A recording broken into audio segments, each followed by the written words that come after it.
Mas, dando continuidade, eu sei que muitas vezes, né, devido ao fato que os professores acabam se espelhando, a gente às vezes acaba se espelhando em alguém, a metodologia de aula que os professores optam acaba sendo similar, às vezes, com a que eles normalmente tiveram quando eram alunos. Mas, se a gente parar para pensar, não é pelo fato de, às vezes, eles terem obtido um sucesso, conseguido concluir essa etapa de ensino, que a metodologia de aula, aquela estrutura de ensino, é realmente efetiva. Então, por isso que eu falo que os fins não justificam os meios. Devemos parar de ficar lamentando o que passou, porque às vezes, na minha época não era assim, na minha época era bem mais difícil, porque não tinha, por exemplo, que às vezes a gente sempre acaba escutando, né? Mas na minha época não tinha tudo na internet. Ou, na minha época as coisas não eram realizadas dessa forma, era mais difícil. Então, de vez em ficar nesse processo de lamentação, aceitar esse processo de transformação que ocorreu cultural, tecnologicamente, e que isso veio para colaborar e que a gente não precisa, a partir do sofrimento, conseguir ter um sucesso. A gente precisa tentar facilitar essa questão para mais pessoas obtendo em si curso de ensino superior ou até mesmo em outros contextos. A gente fica nesse processo e acaba desvalorizando os feitos de outra pessoa por a gente às vezes ter sofrido mais na nossa época ou quando a gente realizou isso. A gente deve se distanciar dessa situação, ver que, que bom que a pessoa não teve que passar por todo esse processo para conseguir chegar, né, no final do curso. Muitas vezes a gente fica insistindo num processo que se provou ser falho e valorizando o fato, por ele ser excludente de poucas pessoas passarem, então só aquelas pessoas têm o mérito. Não, quem está tentando passar e às vezes não conseguiu concluir o curso, ela não deixa de ter o seu mérito. Na verdade, a gente tem que repensar o curso, a forma do curso, por que ele não está conseguindo formar, né, tantas pessoas, e não, na verdade, ficar vangloriando quem consegue passar por toda aquela, entre aspas, tortura. E é isso que às vezes a gente ainda fica atrelado.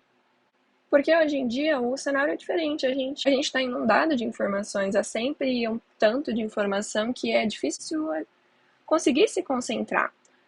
No mundo com esse excesso de informação, onde qualquer conhecimento está uma pesquisa de distância. Eu sei que no passado, né, pode ter outras dificuldades atreladas a esse processo, mas não quer dizer que também hoje em dia não tenha nenhuma dificuldade em passar por isso.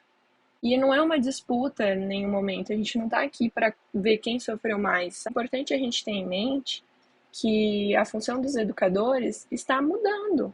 É importante desenvolver a capacidade de extrair o sentido da informação que está sendo recebida em todo momento, em grande quantidade. Ou seja, saber interpretar, ter a criticidade, conseguir combinar essas diferentes informações é o que a gente tem atualmente no nosso cotidiano. Dessa forma, os educadores eles deveriam saber se posicionar, sair dessa posição de protagonista e detentor do conhecimento, agir mais como um mentor, uma pessoa que vai facilitar esse processo, acabar desconstruindo essa ideia que a gente tem sobre a educação. A gente acaba verificando uma grande resistência em alterações das metodologias avaliativas, da metodologia de aula e em outros aspectos, que só mudou um pouco devido a uma catástrofe mundial que foi a pandemia. É importante que a gente tem que parar para observar. Por exemplo, eu até trouxe um dado para visualizar, mas a gente não precisaria, porque já eu acho que até de conhecimento popular, que o número de concluintes da área de exata, especificamente da matemática, é muito pequeno.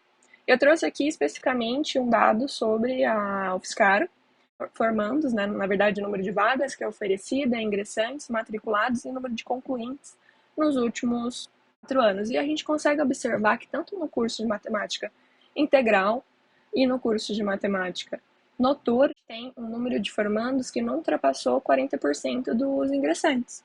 Nos anos, a gente não tem mais que 16 pessoas se formando. Parar para observar, se a gente pegar o dado mais atual aí, que é o de 2020, de todos os alunos, apenas um do curso integral e do curso noturno formou. Então, realmente, se a gente ficar mantendo esse sistema que antigamente era realizado é efetivo? Óbvio que não, porque o número de formandos está só caindo, se a gente parar para ver. Claro que esse dado ele é muito pequeno, né, perto de todo o Brasil.